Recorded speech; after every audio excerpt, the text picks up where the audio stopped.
My audience will be my half asleep dog, his two chew toys, and a bottle of ketchup. They're everywhere. They're just around the corner.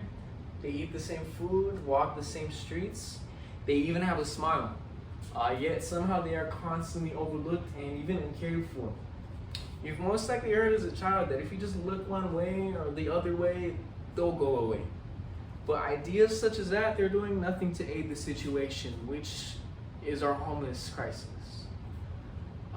According to the annual homeless assessment program, they were able to account for nearly 500,000 people wandering the streets, searching for food, water, shelter, just dealing with the elements as they came and went.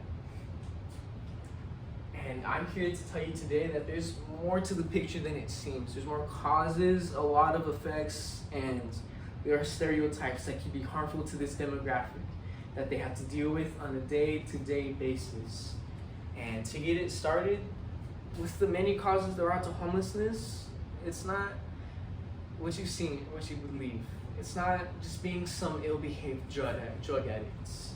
The leading cause would be poverty, which can be from lack of opportunities to poor or insufficient wages and poor government programs. The Lotus campaign also states that it could be small things as well, such as fines or car problems that could leave a person without a car, essentially their lifeline. Some people are forced to live inside of their cars. And following a cause, one would most likely believe that there is an effect that will follow. However, these effects, they multiply and stack against the person, essentially forming a snowball effect. And living in a poor situation or poor environment can lead to deadly diseases and conditions.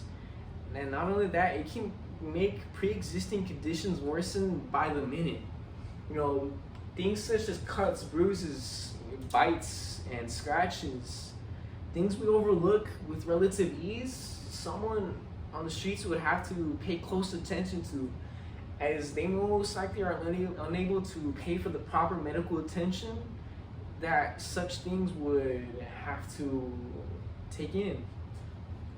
And these problems, they'll fester and they'll turn into something crippling like a disability, or leaving a person without a portion of their foot because they couldn't go to the hospital. And leading off of this, the stereotypes revolving around the homeless, they're doing nothing to aid the situation. The homeless can vary in range, black to white, old to young. They all undergo these stereotypes. And for instance, the general population believes that if you just clean yourself up, if you go out, find a job, if you do all of these things, you'll pave your way to success no matter what you do. But this is further from the truth. Take Pamela. She was a woman as a resident at the Father Joe's Villages. Before she had gone, she was living paycheck to paycheck. And once that wasn't able to satisfy her living conditions, she went out to the streets.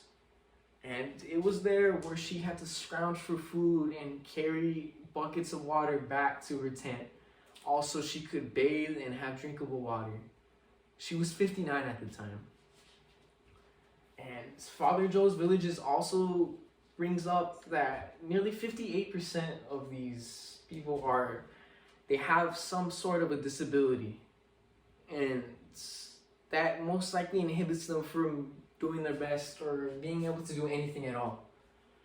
And 58% is a large number, especially compared to 10% of the general population.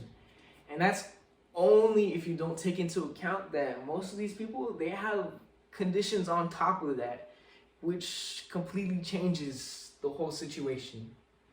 And to sum it up, there are multiple causes and effects, and they can affect the average person, just solely changing them into another statistic. So I ask you, just how many paychecks away are you from homelessness?